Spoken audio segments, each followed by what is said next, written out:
Saludos por parte de Grant Thornton Costa Rica. Es un placer estar con ustedes el día de hoy para este webinar que tenemos programado para este jueves. El tema que les vamos a desarrollar el día de hoy son nuevas obligaciones de sociedades inactivas y novedades del registro de transparencia y beneficiarios finales. Su servidor es Steven Oviedo. Y hablar un poco también, antes de darle la palabra a los expositores de Grant Thornton. Somos una empresa con más de 58 años de experiencia en el mercado costarricense. Ofrecemos soluciones personalizadas a través de servicios de alta calidad y nos especializamos en temas de impuestos, auditoría, legal, comercio exterior, precios de transferencia y aduanas. Para el tema del día de hoy vamos a tener a Nancy Brenes, Senior Legal de Grant Thornton Costa Rica, Natalia Ramírez, Senior Legal de Grant Thornton Costa Rica, y también a don Germán Morales, socio director de Grant Thornton Costa Rica. También decirle a todos los participantes que obviamente pueden ir dejando sus consultas conforme vaya avanzando la presentación, y al final las vamos a evacuar con los tres expositores del día de hoy. Don Germán, buenas tardes. Buenas tardes, Steven, muchas gracias. Buenas tardes a todos los que nos escuchan, a Natalia y a Nancy, gracias por estar aquí en este evento el día de hoy. Como siempre, Grant Thornton es innovación y creemos que la resiliencia no es simplemente un rebotar en el momento de la crisis, sino que realmente es hacer cosas diferentes para salir de la crisis, para convertir la crisis en una oportunidad, reaccionando con innovación. En el caso del día de hoy nos vamos a desarrollar el evento que tiene que ver con sociedades inactivas y el registro de transparencias y beneficiarios finales, dos temas que están totalmente ligados, y vamos a ver al final de la exposición cómo ustedes necesitan conocer de sociedades inactivas y cómo tiene que ver esto también con el registro de transparencias. Para eso tenemos hoy las dos seniors que nos van a acompañar, lógicamente con el fin de que ustedes tengan información de primer nivel, con que ustedes puedan tomar decisiones para que asuman los menores riesgos posibles, puedan cumplir todas las obligaciones que las normas le permiten, y además usar algunos posibles escudos fiscales o exoneraciones que la ley se lo establece. Así que, sin más, vamos a empezar de una vez. De paso a Steven para que empecemos de una vez con el evento del día de hoy. Gracias, Steven. Así es, don Germán, gracias a usted. Y vamos a iniciar con la primera parte de las exposiciones, que va a estar a cargo de Nancy Brenes. Nancy, buenas tardes. Buenas tardes, Steven, y todos los que nos escuchan. Para nosotros es un placer exponerles hoy sobre un tema súper interesante, innovador, que a raíz de la reforma fiscal ha traído obligaciones a personas jurídicas que antes no tenían obligaciones de tipo fiscal, y que a partir del siguiente año van a tener una serie de obligaciones, o ya tienen una serie de obligaciones que antes no existían, y que les vamos a hablar un poquito para que tomen decisiones inteligentes en sus negocios o en sus actividades diarias. El tema de hoy, como lo comentaba Steven, es nuevas obligaciones de las sociedades inactivas y novedades en el registro de beneficiarios de transparencia y beneficiarios finales. Un poquito para decirles más o menos el contenido del webinar de hoy. Vamos a hablar un poquito de la definición y obligaciones de las sociedades inactivas, de las nuevas obligaciones que tienen esas sociedades inactivas, recomendaciones respecto a esas sociedades, y para terminar, las reglas para la declaración de registros de transparencia y beneficiarios finales para el 2020 y las novedades que existen para el registro de transparencia en el 2021. En cuanto al primer tema de la definición de obligaciones y obligaciones de las sociedades inactivas, les cuento un poquito. Tal vez ya ustedes saben que antes las sociedades, o por tradición las sociedades, antes se utilizaban como tenedoras de bienes, principalmente muebles e inmuebles, ya sea algún lote, la casa, la vivienda, algún tipo de pensión, los vehículos. Tradicionalmente se utilizaban solamente como tenedoras de bienes para proteger el patrimonio de terceras personas, porque a través de las sociedades las personas que estaban detrás de esas sociedades no se conocían. No obstante, con el tema de la transparencia fiscal y el registro de beneficiarios finales, esa información ya no es tan privada, y el tema de protección patrimonial dejó de tener cierto atractivo además de las obligaciones que se le han impuesto a las sociedades inactivas a partir de la reforma también fiscal. La definición de sociedades inactivas son aquellas personas jurídicas domiciliadas en el país que no desarrollan una actividad lucrativa de fuente costarricense, esto es, que no desarrollan ninguna actividad comercial o empresarial. Son simplemente tenedoras, como les decía, de bienes muebles o inmuebles por tradición. Esto aplica para cualquier persona jurídica domiciliada en el país, sea una sociedad anónima, una de responsabilidad limitada, que son las más comunes, en comandita, en nombre colectivo o sociedades, sucursales de sociedades extranjeras. Algunos aspectos tributarios relevantes que tienen las sociedades inactivas es que estas pueden tener gastos. No obstante, esos gastos siempre tienen que estar directamente relacionados con el mantenimiento de los bienes que están en propiedad de esas sociedades. Por ejemplo, si uno tiene un vehículo, todos los gastos que estén asociados al mantenimiento de ese vehículo. Si uno tiene un bien inmueble como una casa, todos los gastos que estén directamente asociados al mantenimiento de esa casa. Cualquier gasto que no esté directamente relacionado al mantenimiento de los bienes que son propiedad de la sociedad inactiva pueden tenerse como un indicio de que tienen algún tipo de actividad, y eso sería un indicio para que la administración tributaria pudiera auditarlos, o como una sospecha, digamos, de que existe algún tipo de actividad lucrativa y que no son realmente sociedades inactivas. A partir de la reforma, las sociedades inactivas se consideran contribuyentes aunque no tengan actividad lucrativa de fuente costarricense.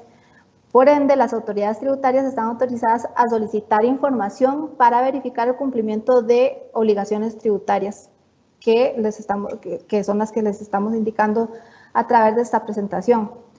Las sociedades inactivas no tienen obligación de presentar comprobantes electrónicos, es decir, no emiten facturas. Sí, un momento para agregar aquí a Nancy lo que está explicando Nancy.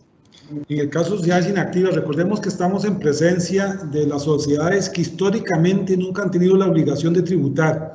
En Costa Rica solamente se tributa a aquellas sociedades o entes jurídicos que tengan ingresos de fuente costarricense. Acordemos que los tres elementos de fuente costarricense es bienes situados, capitales invertidos o servicios prestados en el territorio. ¿Por qué quiero diferenciar esto? Porque podría ser que ustedes tengan una sociedad inactiva que no tenga fuente costarricense, pero que sí tenga ingresos en el exterior. Eso sigue siendo inactiva, porque no tiene renta de fuente costarricense y no está con la obligación de emitir factura electrónica porque no tiene actividad costarricense. Vea que inclusive la norma le establece que debe ser que no tenga ingresos de fuente costarricense. Y el otro tema importante que dice Nancy tiene que ver con que no tenga ingresos solamente los directamente vinculados con los activos a los cuales le procede la actividad. Es decir, si yo tengo un vehículo, voy a tener los gastos de marchamo del vehículo, pero si ya el vehículo tengo gastos de mantenimiento y tengo otros gastos adicionales, podría ser que el vehículo tenga alguna actividad y que omisamente no lo estoy declarando a Hacienda. Entonces tengo que tener una coherencia total en la actividad que realiza esa entidad para que no sea calificada como ingresos de fuente costarricense y no se le presuma una actividad de conformidad con el Código Tributario. Lo que quiero concluir es entonces, estamos hablando de sociedades que del todo no tienen actividad, no las que pueden ocultar o omitir el tener alguna actividad de fuente costarricense. De esto estamos hablando alrededor de 170.000 sociedades. Más o menos se ha dicho en la prensa que en Costa Rica hay unas 400.000 sociedades, de las cuales 220, 230 son activas, inscritas en tributación, y hay unas 170.000 que no están inscritas ahora. Estas son del grupo de que estamos hablando, las sociedades inscritas registralmente que no tienen actividad inscrita en la administración tributaria. Adelante, Nancy. Gracias, don Germán. Así es, como bien lo señala don Germán, son sociedades que no tienen ningún tipo de actividad y que, como decía, que tradicionalmente el costarricense o las personas las han utilizado únicamente como tenedoras de bienes. ¿Cuáles son algunas de las obligaciones legales generales que tienen las sociedades inactivas? Celebrar una asamblea anual ordinaria de socios, que esa es una obligación que tienen todas las sociedades costarricenses porque el Código de Comercio establece en el artículo 155 que anualmente se tiene que celebrar una asamblea ordinaria en la que se ven taxativamente los temas que ahí se establecen. que son básicamente aprobación de estados financieros, distribución de utilidades si las hubiera, nombramiento de junta directiva si hubiera algún cambio, básicamente. También tienen que tener certificados accionarios, no porque sean inactivas no deben incumplir con esa obligación. Tienen que tener los certificados accionarios de quienes son sus socios. Y en el caso de sociedades de responsabilidad limitada que no se acostumbra o no es necesario emitir cuotas, si los socios quieren pueden emitir las cuotas, certificados de cuotas, pero lo más importante es tener el registro de accionistas al día, que esa es otra de las obligaciones, que es tener los libros legales debidamente emitidos, que son los 3 legales, junta directiva en el caso de sociedades anónimas, asamblea general de socios y registro de accionistas, y debidamente legalizados por el registro nacional, que es quien legaliza ahora los libros, o por tributación directa si son sociedades muy viejitas. Y otra obligación que nace a raíz de la reforma y de las obligaciones que tienen actualmente las sociedades es la elaboración de actas de respaldo de patrimonio. ¿Por qué? Porque, bueno, que es un poco lo que les vamos a hablar más adelante, a raíz de la reforma las sociedades inactivas ahora tienen que declarar su patrimonio para que tributación tenga información sobre esas sociedades, a ver si realmente son sociedades inactivas o si tienen algún tipo de actividad.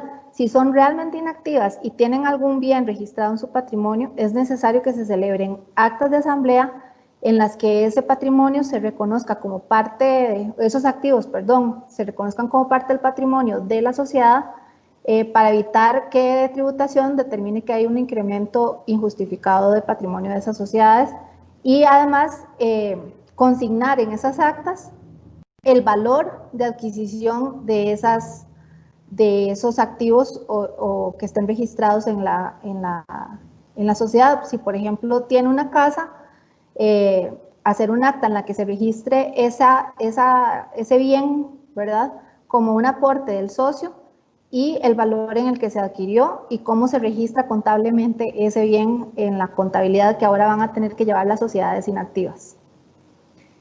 Dentro de las obligaciones fiscales de las sociedades inactivas, previo a la nueva regulación, estaba el pago del impuesto de personas jurídicas que se paga entre el 1 y el 31 de enero de todos los años.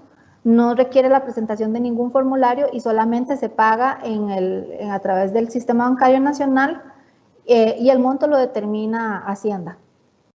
El impuesto solidario, que no todas lo pagan, pero se paga para los bienes inmuebles destinados a vivienda, con un valor que para el 2020 está fijado en 133 millones de colones.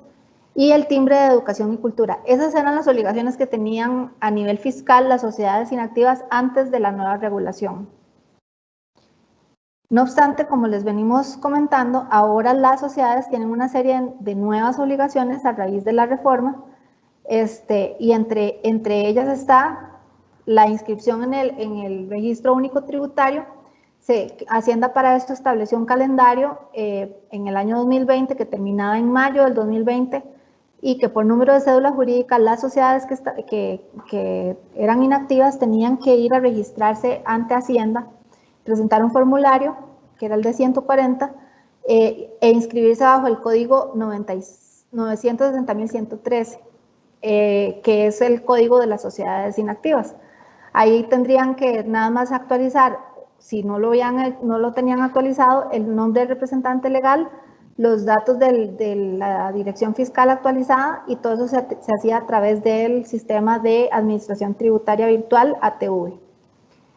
Otra de las obligaciones de las sociedades que ya estaban registradas, como les comentaba, era actualizar el representante legal de domicilio fiscal en el caso de que no estuvieran registradas a través de ese formulario que les comentaba, y además se establecía una sanción para las sociedades que no cumplieran con la presentación de esa información ante Hacienda, que según las sociedades que no cumplieran con esa obligación tenían una sanción de conformidad con el artículo 78 del Código Tributario, que para el 2020 tenía una base de 255.100 colones y la sanción era de hasta 10 veces ese monto para el 2020.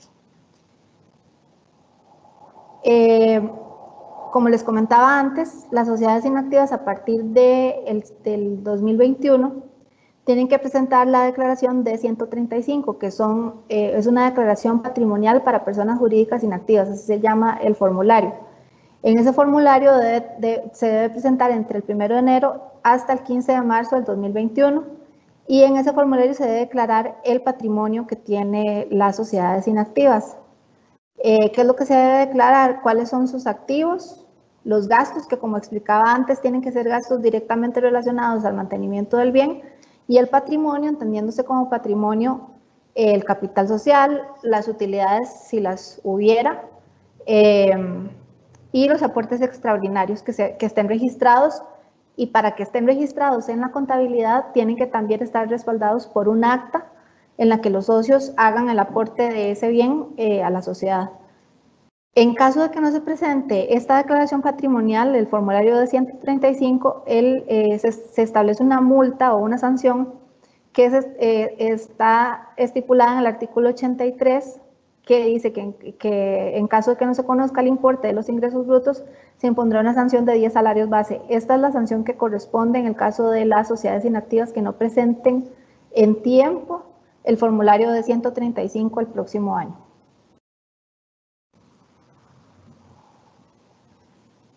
Bueno, aquí les hablamos un poquito de algo que ya les mencioné, que es la información que hay que declarar, que son los activos. Por ejemplo, si tienen un vehículo, un edificio, una vivienda, inversiones en títulos, valores. Los pasivos, que es más o menos lo que les contaban hace un rato, de los gastos que están directamente relacionados al mantenimiento. Y el patrimonio, que es el capital social, los aportes extraordinarios de socios, las reservas que tenga la sociedad y las utilidades si las hubiera. Después de la reforma, aquí tenemos una lista actualizada de todas las obligaciones que tienen actualmente las sociedades inactivas, que son, en resumen, las que ya les he mencionado: el pago de impuestos de personas jurídicas que se pagan durante el mes de enero de cada año, la declaración de registro de transparencia y beneficiarios finales, que eso les va a hablar un poco mi compañera Natalia, el impuesto solidario, que eso no aplica en todos los casos, el pago de timbre de educación y cultura, la inscripción en registro único tributario, que se supone que ya todas las sociedades debieron haberse inscrito, y las que no lo hicieron se inscribieron de oficio, y la presentación anual de la declaración patrimonial para personas jurídicas inactivas, que es lo que recién les estaba comentando, y para lo cual es necesario que las sociedades tengan una contabilidad muy básica, y además que tengan en sus libros legales, en asambleas de socios, registrados esos bienes por el valor de adquisición, como lo comentaba hace un rato.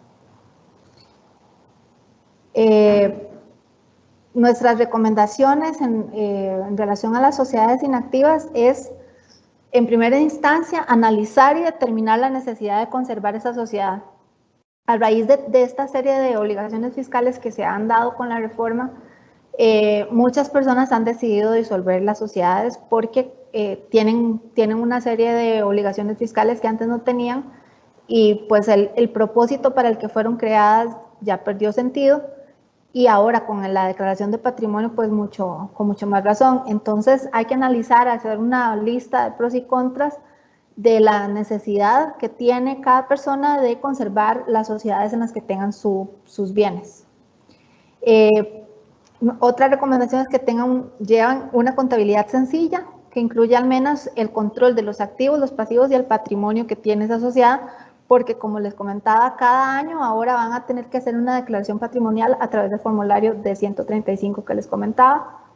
En caso de que tengan gastos, mantener un estado de resultados de la sociedad, que eso se los llevaría el contador.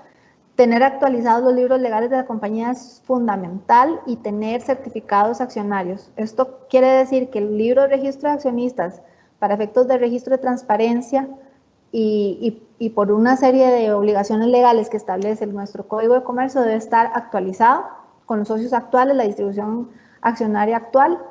El libro de actas, en el que consten las asambleas anuales de las que les hablaba anteriormente, y un acta en la que se registre ese patrimonio debidamente, el patrimonio que tengan las sociedades, ya sea como aporte o de la forma en la que deseen registrarlo por el valor de adquisición de los bienes. Y bueno, la última es tener respaldados los aportes de socios tanto a nivel contable como en libros legales, que es un poco lo que ya les he comentado antes.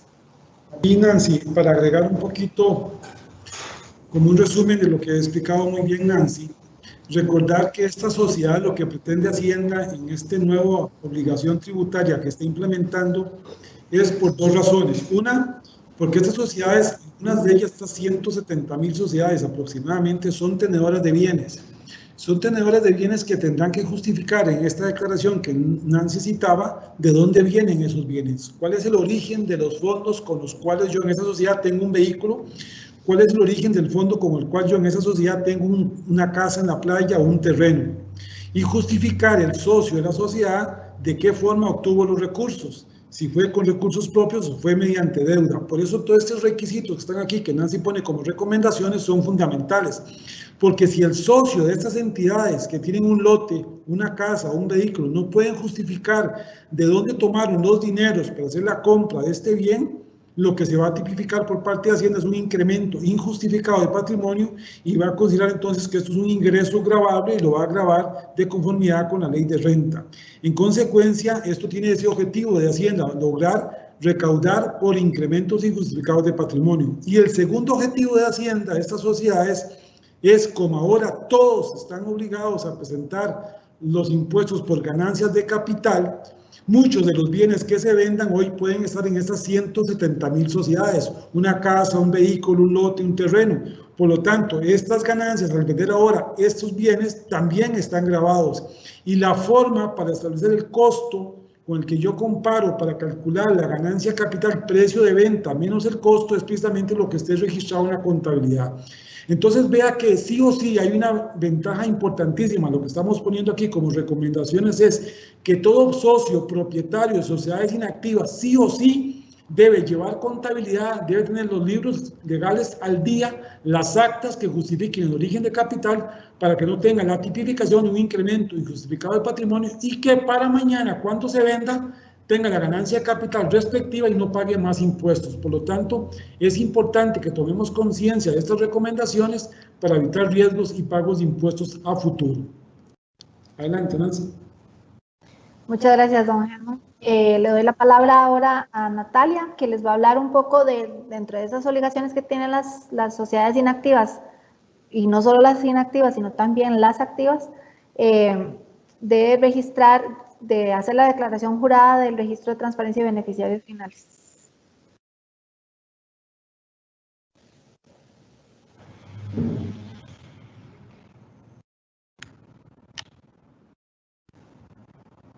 Bueno, buenas tardes.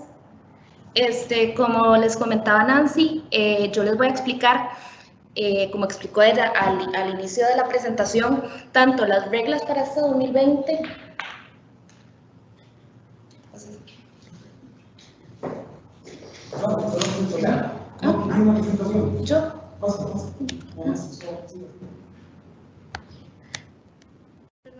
Tanto las reglas para el 2020 y como las novedades que hay para la declaración que hay que presentar en el 2021.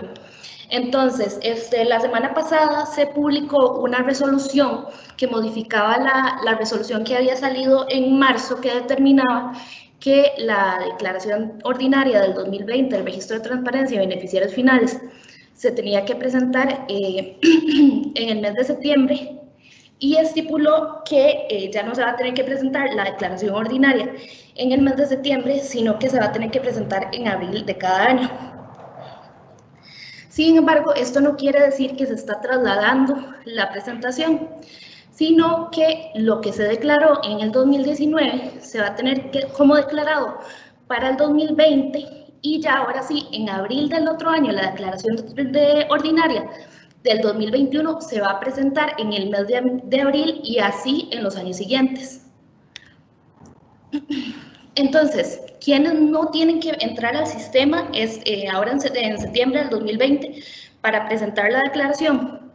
Aquellas personas jurídicas que presentaron ya la declaración ordinaria del 2019 y también las personas jurídicas que se constituyan o que se constituyeron entre el 1 de enero del 2020 y el 31 de marzo del 2021. Normalmente, o la regla era que estas sociedades tenían que presentar su primera declaración ordinaria dentro de los primeros 20 días hábiles posteriores a su constitución o asignación de cédula jurídica. Pero lo que nos está diciendo esta resolución es que no, que por el momento esas sociedades, las que están dentro de esa situación, van a presentar su primera declaración en el mes de abril del 2021. Ok, ¿qué pasa si yo o me di cuenta que cometí un error en la declaración que presenté en el 2019, o si entre abril del 2020 y el 31 de marzo del 2021 hago alguna modificación? Ok, por el momento, de todas formas, no voy a presentar nada, sino que lo que voy a hacer es que en la declaración de abril del 2021 voy a incorporar o esas correcciones o esas modificaciones que tengan que hacer dentro de la declaración que haga o que presente en el 2021. ¿Quiénes sí tienen que presentar la declaración ordinaria del ¿quiénes sí tienen que presentar la declaración ordinaria ahora en septiembre? Pues aquellas personas jurídicas que no hayan presentado la del 2019. ¿Por qué? Porque para el sistema automáticamente copiar lo que se presentó en el 2019, pues es necesario que se presente esa primera declaración. Entonces, ya presentando esa declaración, voy a tener por cumplida la obligación del 2019 y también la del 2020. ¿Qué más establece esta resolución que se publicó la semana pasada? Que tanto los fideicomisos privados, los administradores de recursos de terceros y las organizaciones sin fines de lucro tienen que tener la información que establece la ley, pues no la tienen que subir, pero sí la tienen que conservar y custodiar por si se la requieren en algún momento. Entonces, no es que como todavía estos obligados no van a presentar la declaración, no tienen que tener la información, sino que sí tienen que hacer el trabajo pues, de recolectar esta información y tenerla custodiada o lista por si la administración tributaria hiciera algún requerimiento. ¿Qué novedades hay a partir del 2021? Okay, lo que acabamos de ver son las reglas que van a aplicar para este 2020. No es que la declaración del 2020 entonces se traslada para abril del 2021, sino que ya la que presentemos en abril va a ser la declaración ordinaria del 2021. Por el momento, los obligados siguen siendo los mismos que estuvieron obligados para presentar la declaración del 2019, que serían las sociedades anónimas, las sociedades de responsabilidad limitada, las sociedades en nombre colectivo, sociedades en comandita, sociedades extranjeras con cédula jurídica nacional, empresas individuales de responsabilidad limitada, sociedades civiles y sociedades profesionales. Sí. La información a presentar continúa siendo exactamente la misma, no hay información pues nueva. De hecho, que para las siguientes declaraciones, el sistema va a precargar toda la información que se haya suministrado anteriormente y de ahí se va a tener nada más que el representante legal lo único que va a tener que hacer es o hacer los cambios que sean necesarios o confirmar que pues no hay ningún cambio.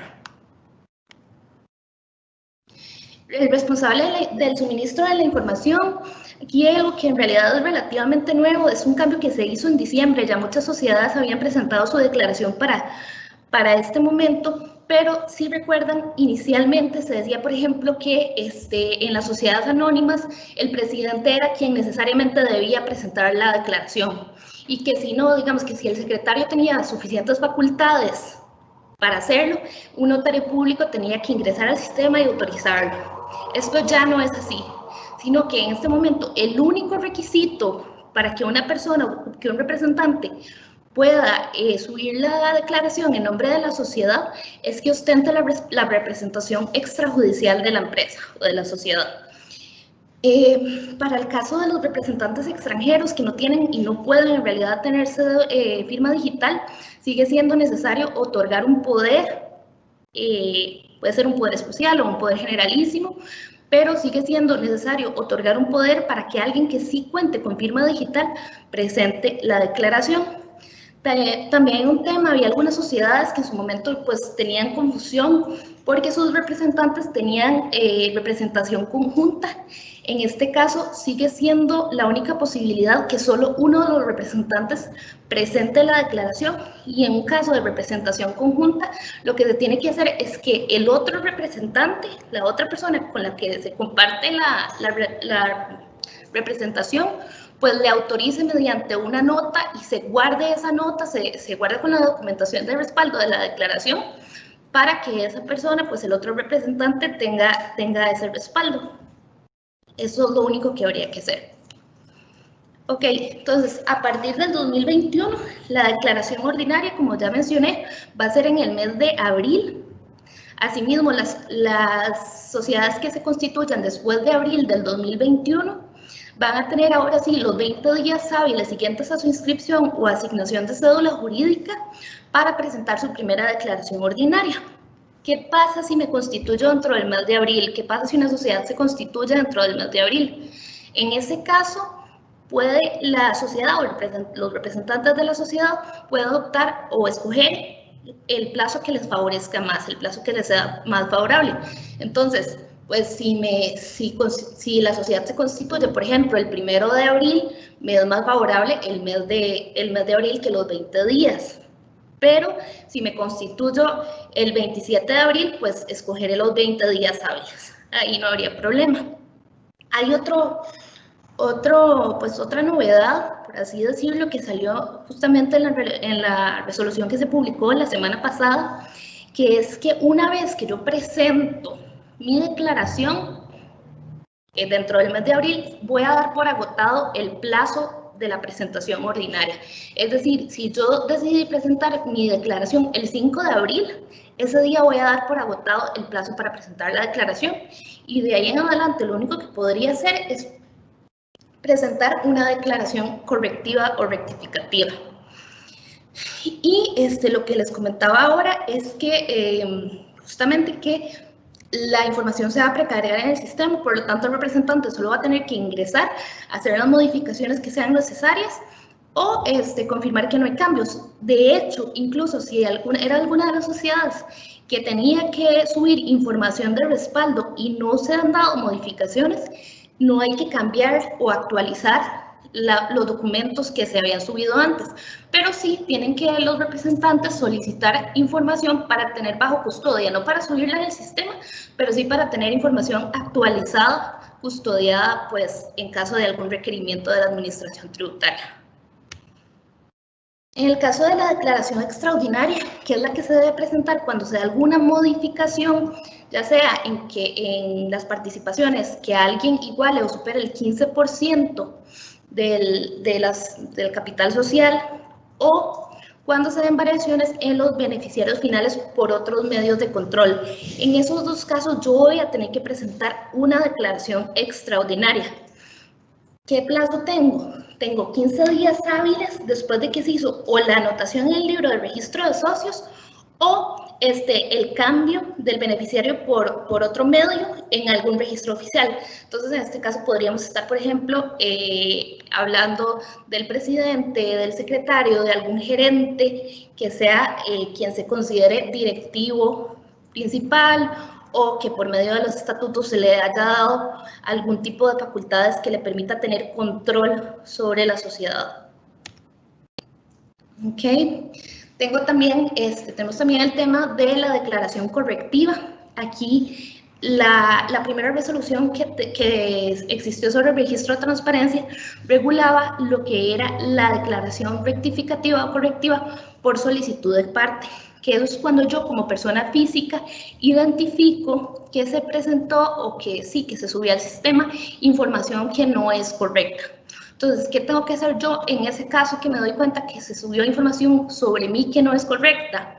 Pues tengo que acudir al representante legal, indicarle la situación y solicitarle que cambie o que rectifique la declaración.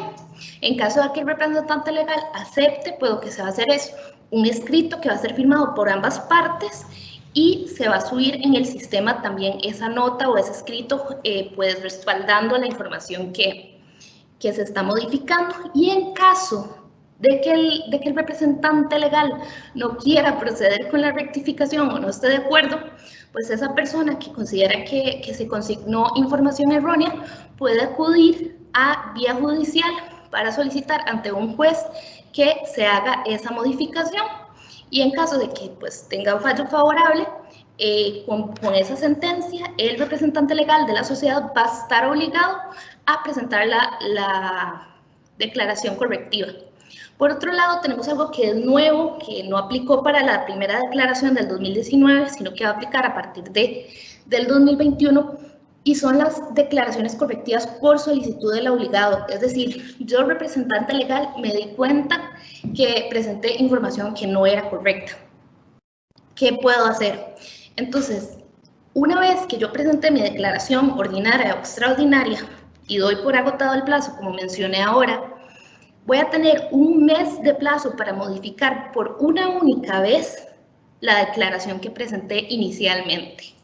Entonces, no es simplemente que voy a hacer un cambio en el sistema y ya, sino que tengo que presentar un escrito igual firmado por el representante legal explicando y justificando el error que se había cometido y por qué se está realizando el cambio. Y ese escrito que estoy subiendo, pues lo voy a tener que igual que mantener junto con la información de respaldo de la declaración. Y aquí sí es muy importante tener en cuenta lo que dije ahora, que es que solo puedo rectificar una única vez la declaración. El tema de notificaciones se mantiene relativamente igual. Aquí lo único es que pues se mantiene el correo electrónico aportado por el obligado como medio oficial para recibir las notificaciones. Sin embargo, en caso que alguien no ingrese al sistema y aporte un correo electrónico, pues van a tener la facultad de notificarle por algún otro medio, por ejemplo, por medio de edicto, que es lo que pareciera que se va a hacer en adelante. Hay otro tema nuevo que es bastante interesante, que no se permitía en la declaración anterior y que en realidad le da un poquito, al menos, de flexibilidad al sistema, y es en aquellos casos que yo no tengo toda la información de los socios, o sea, me falta información identificativa del socio. Entonces, ¿qué puedo hacer en ese caso? Si yo tengo el nombre y la cantidad de participaciones que tiene ese socio o ese participante, yo puedo subir solo esa información siempre y cuando haya realizado una publicación en un diario de circulación nacional convocando a los socios para que actualizaran sus datos. Y en caso de que yo vaya a proceder de esta forma, o sea, de únicamente indicar el nombre y las participaciones, tengo que subir la prueba de la publicación que realicé en el diario de circulación nacional, pero al menos da un poquito más de flexibilidad de lo que había antes respecto a ese tema. Al igual que en la declaración anterior, el representante legal o el apoderado que presente en la declaración tiene la obligación de mantener bajo su custodia toda la información de respaldo que se utilizó para completar la declaración. Pero ahora se pone o se agrega un deber de debida diligencia, que es que esa persona que suba la declaración tiene que poder demostrar que tomó todas las acciones necesarias para conocer la estructura de titularidad y de control de esa persona jurídica. Por último, les voy a comentar las causas legítimas para el uso de la información. En realidad, esta también es una resolución que se publicó, si no me equivoco, en diciembre anterior. Y son las causas o los criterios que se van a utilizar para elaborar planes de gestión de riesgo. O sea, son criterios que me van a alertar o que podría usar la administración como alertas de posibles incumplimientos tributarios o de fraude fiscal. Entonces, además de las otras opciones o las otras causas por las cuales se puede solicitar información, es para ejecutar inspecciones tributarias, para intercambiar información y para iniciar o determinar deudas tributarias. Pero estos criterios para elaborar los planes de gestión de riesgo son los siguientes: la no presentación de la declaración, tener un nombre comercial pero reportar que tenga un nombre comercial, pero que es una sociedad inactiva, que la sociedad no se haya constituido en Costa Rica, que el porcentaje de acciones preferentes sea con derecho a voto sea superior al porcentaje de acciones comunes, que los socios estén domiciliados en jurisdicciones no cooperantes, que las acciones en copropiedad sobrepasen un porcentaje de 15% del capital social, que haya una imposibilidad de identificar al beneficiario final de las personas jurídicas extranjeras que formen parte de la estructura. Cuando haya sociedades extranjeras interpuestas y que el beneficiario final sea un costarricense. Cuando las personas jurídicas, cuando haya hasta tres niveles de personas jurídicas entre la sociedad obligada y el beneficiario final, cuando haya imposibilidad de determinar el beneficiario final y cuando se establezca un beneficiario final o se establezca que únicamente hay beneficiarios finales por otro tipo de control o por otros medios. Segundo, Natalia, nada más Señor. agregar ahí que vea que lo que hemos dicho hoy, así como en la parte que participó Nancy sobre las sociedades inactivas, cómo es que eso no sobra la casualidad de Hacienda, sino que Hacienda quiere aumentar su recaudación y por eso pide la declaración de sociedades inactivas con el fin de ver el valor que tienen los bienes y de determinar mañana si hay un incremento de patrimonio o si hay una ganancia de capital. Igual es el registro de accionistas, son herramientas con que Hacienda va a disponer para de alguna forma le facilite la fiscalización. De tal forma, como dice Natalia, Hacienda lo que pretende con eso es tener más herramientas para conocer ahora grupos económicos de los contribuyentes, porque ya sabe quiénes son las sociedades que tienen Germa Morales, la sociedad que tiene Natalia Ramírez. Es decir, de tal forma que ahora tiene el árbol completo de todo el grupo de sociedades y puede determinar las relaciones intercompany que existen dentro de las sociedades. Entonces, no es simplemente subir la información de quiénes son los socios o beneficiarios finales, no. Es entender que lo que estoy subiendo ahí es información que le va a permitir a Hacienda tomar para hacer sus cruces, sus análisis, sus conclusiones y determinar correctamente si están cumpliendo los pagos de impuestos respectivos. Esto tenemos que agregarlo junto con lo que un evento que tuvimos en la mañana de fiscalidad internacional y hay que agregarlo junto con el gran déficit fiscal que va a tener Hacienda al cierre de este año de cerca de un 9.5, 9.7% del Producto Interno Bruto. Imagínense que estas herramientas Hacienda lo que va a pretender es que le den las posibilidades de buscar más recursos, más ingresos de los contribuyentes. Por lo tanto, tenemos que darle muchísimo cuidado, tener muchísimas diligencias correctas sobre estas obligaciones para cumplirlo correctamente. Como decía Nancy al inicio, una sociedad inactiva tiene que tener sus registros contables al día, sus registros legales al día, el libro de asamblea de socios y sus socios. Y dice Natalia ahorita que los registros de accionistas debo de hacerlo correctamente para no generar ninguna inconsistencia y que Hacienda, cuando vaya a tomar información, sepa realmente quién es el dueño. ¿Por qué las dos cosas son juntas? ¿Por qué las estamos poniendo en un solo tema? Porque resulta que este grupo de sociedades y este tipo de socios siempre lo hemos dejado ahí como un registro que no le damos mucha importancia. Nunca hemos tomado importancia de quién es el socio de nuestras sociedades. A veces tenemos como socios a una hermana, a un tío, a un sobrino, a un amigo. Hoy más que nunca tenemos que revisar muy bien quiénes están en el registro de accionistas, quiénes son los socios verdaderos de mis entidades. Si sigo teniendo amigos o familiares que simplemente los pongo por conveniencia, no porque son realmente los propietarios de ese patrimonio, y que mañana, cuando Hacienda pregunte quién es el dueño, pueda justificar correctamente la propiedad de esas acciones y pueda correctamente decir el origen de capital con el que los tiene. Por lo tanto, hoy lo que les decimos a ustedes es que verifiquen muy bien esta información de sociedades inactivas y los registros de socios de todas las sociedades, no solamente las inactivas, porque va a ser herramientas con las cuales Hacienda va a cumplir sus obligaciones tributarias y va a buscar recaudación de más impuestos. Natalia. Gracias, don Germán. Creo que mi recomendación o conclusión final es muy similar, pero en realidad es eso, o sea, son obligaciones nuevas que están dirigidas a garantizar transparencia. Entonces, pues, a partir de ahora, en caso de que no esté ya así, la recomendación es actualizar los registros corporativos, o sea, los libros legales, tener registrados los aportes de socios en los libros de actas, tener los libros de registro de socios actualizados, emitir, como decía Nancy ahora, los certificados de acción si es necesario. y también actualizar los estatutos sociales, porque también pasó ahora en la última declaración que pues me doy cuenta en ese punto que estoy subiendo la información que mi domicilio social no coincide para nada con mi domicilio actual. Entonces todos esos puntos es importante irlos determinando para actualizarlos y el momento que yo tenga que presentar mis declaraciones, pues todo lo que esté diciendo coincida no solo con la realidad, sino también con mis registros corporativos. Y no sé si Steven nos ayuda con las preguntas. Claro, Natalia. De hecho, agradecerle a todas las personas porque es una gran cantidad de preguntas las que tenemos el día de hoy. Entonces, vamos a empezar con las preguntas. ¿Cómo se manejan en el registro de activos que se adquirieron a precios muy bajos hace muchos años y ahora tienen valores de mercado altos?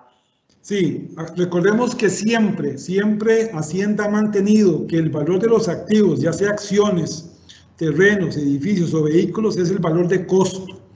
Entendiendo valor de costo, no el valor en el que yo le entregué algo a mi vendedor, sino el valor registral. En el caso de bienes registrables como un terreno, un edificio o un vehículo, es el valor en el que quedó anotado en el registro público de ese bien. Por lo tanto, una de las cosas que hacíamos mal siempre era que poníamos los registros de los bienes al valor menor posible, porque de alguna forma nos ahorrábamos algún impuesto de traspaso. Hoy no funciona. ¿Por qué no funciona? Porque hoy tengo un costo muy bajo que si salgo a vender ese bien me va a dar una ganancia de capital y voy a tener que ir a pagar un impuesto. Entonces, tengamos claridad total. La ley de fortalecimiento de las finanzas públicas sí permite reevaluar, pero solo por el IPC, por el índice de precios al consumidor, que es muy bajo, es en promedio un 3% por año. Por lo tanto, el principio costo sigue siendo el elemento por medio del cual yo comparo el precio de venta contra ese costo para calcular la ganancia de capital. En consecuencia, hoy ya no debemos de registrar los bienes al valor que queremos, más bajo, sino siempre al valor realmente de compra para que nos sirva mañana a generar las menores ganancias de capital y pagar menos impuestos. Gracias, don Germán. Hay otra pregunta, dice, si el socio se endeudó a nombre personal para comprar el bien que puso a nombre de una sociedad, ¿eso se considera como un pasivo en la sociedad inactiva o como un aporte?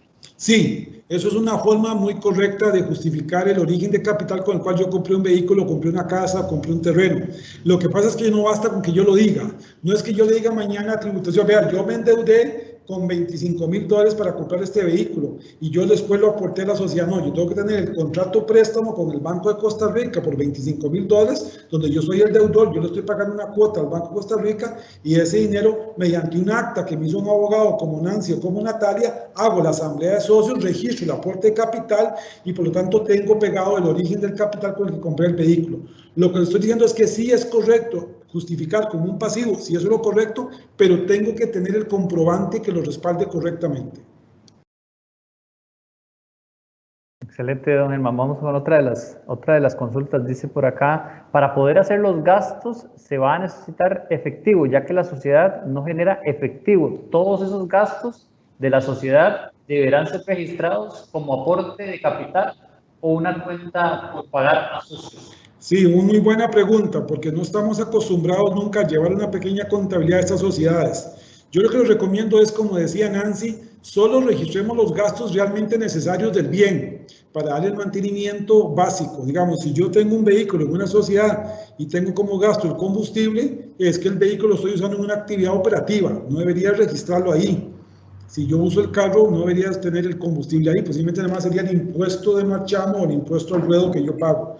Revisemos muy bien, primer tema, cuáles son los gastos que voy a registrar. Y en segundo lugar, la forma correcta es hacer una transferencia de fondos correctamente de la cuenta del socio a la sociedad, que debe tener su propia cuenta corriente, y unas 2 o 3 veces al año hacer una asamblea de socios y aprobar un aumento de capital o un aporte extraordinario de socios, donde se justifique correctamente. Recordemos que ahora, si yo no tengo documentado el aporte de socios, cuando yo lo devuelva al socio se estima que es un dividendo y paga un 15%. Don Germán, dice otra de las consultas.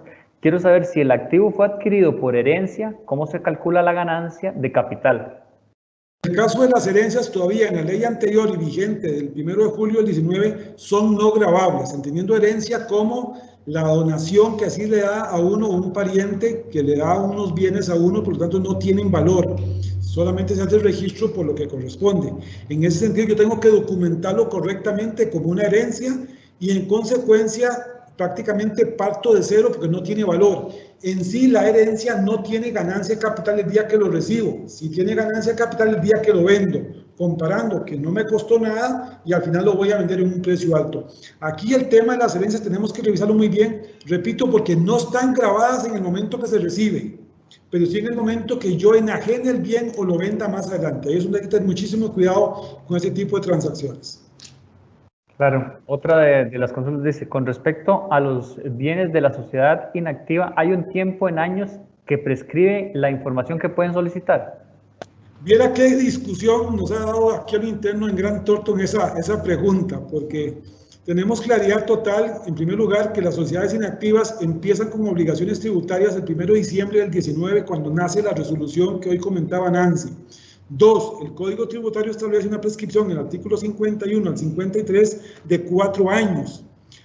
Parecería entonces que una sociedad inactiva nunca estuvo obligada, por lo tanto que la prescripción no va más allá de diciembre 19 para atrás. Sin embargo, si me voy al 51, 52 del Código Tributario, tendría que irme a 4 años. Pero por otro lado, ¿por qué Hacienda se va a limitar si Hacienda tiene el derecho de preguntarme a mí de dónde yo compré el bien que tengo hace 7 o hace 8 años de tener una sociedad? En consecuencia, llegamos a la conclusión aquí al interno en la firma Grant Thornton que debería irme por lo menos a 10 años porque es una sociedad inactiva que nunca ha declarado, que es el plazo máximo de prescripción que permite el Código Tributario donde yo estoy obligado a tener la información. Entonces, nuestra premisa es que busquen todo lo que tengan de aquí para atrás por lo menos los últimos 10 años. Y la última de las preguntas, porque la verdad tenemos demasiadas, entonces está un poquito difícil abarcarlas todas. Disculparnos con los que no les vamos a poder responder, pero la verdad es que son muchísimas las consultas. Vamos a realizar la última para ir finalizando. Si yo no realicé la declaración del periodo 2019 y ahora hago la del 2020, ¿la administración me puede sancionar por no presentar la del 2019 o toma los datos de la del 2020 como la del 2019? Yo creo que esto nos lo puede responder Natalia.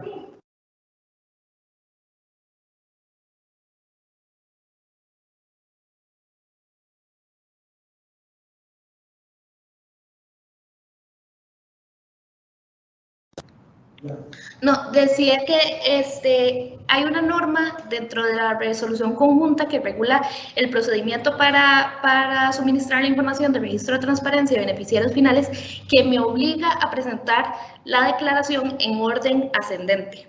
Entonces, yo no puedo únicamente llegar, entrar y presentar una declaración del 2020, sino que para hacer eso necesito previamente presentar la declaración del 2019. Y también, pues, que ya a este punto se estaría haciendo una presentación extemporánea de la declaración y ya se podría aplicar una sanción por pues, no haber presentado esta declaración en tiempo. Y sí que ahora el sistema me va a obligar siempre a presentar las declaraciones que tenga pendientes antes de poder presentar la declaración del periodo. Excelente, Natalia. Don Germán, yo creo que ya vamos finalizando, ¿verdad? Porque ha sido muchas las consultas que hay para Nancy, para usted, para Natalia, pero es un poco difícil abarcarlas todas este tema. Gracias a todos por escucharnos. Yo sé que es la tarde del jueves, es un poquito complicado, pero yo sé que el tema es muy importante. Vamos a revisarlo más adelante y posiblemente les invitamos nuevamente a otro evento similar de estos, tal vez en una mañana para que les quede más cómodo los que no han podido ingresar. Son de los temas que Grant Thornton escoge todas las semanas para llevarles a ustedes información que les permita tomar decisiones con base a conocimientos de nuestra experiencia de años de trabajar en el tema de impuestos y los temas legales. Muchísimas gracias a Nancy y a Natalia por participar el día de hoy. Y ustedes ahí, Steven le va a decir dónde pueden revisar y ver esta información que va a quedar disponible para todos. Gracias, buenas tardes. Así es, como lo dice don Germán, si tienen la necesidad de volver a revisar toda la información, si quieren volver a ver todo el video, lo pueden encontrar en el canal de YouTube de Grant Thornton Costa Rica. Ahí están, en un rato va a estar completamente el video de todo lo que se habló en este webinar del día de hoy. De parte de Grant Thornton Costa Rica, esperamos que tengan muy buenas tardes y que pasen un bonito día. Gracias. Gracias, buenas tardes. Gracias.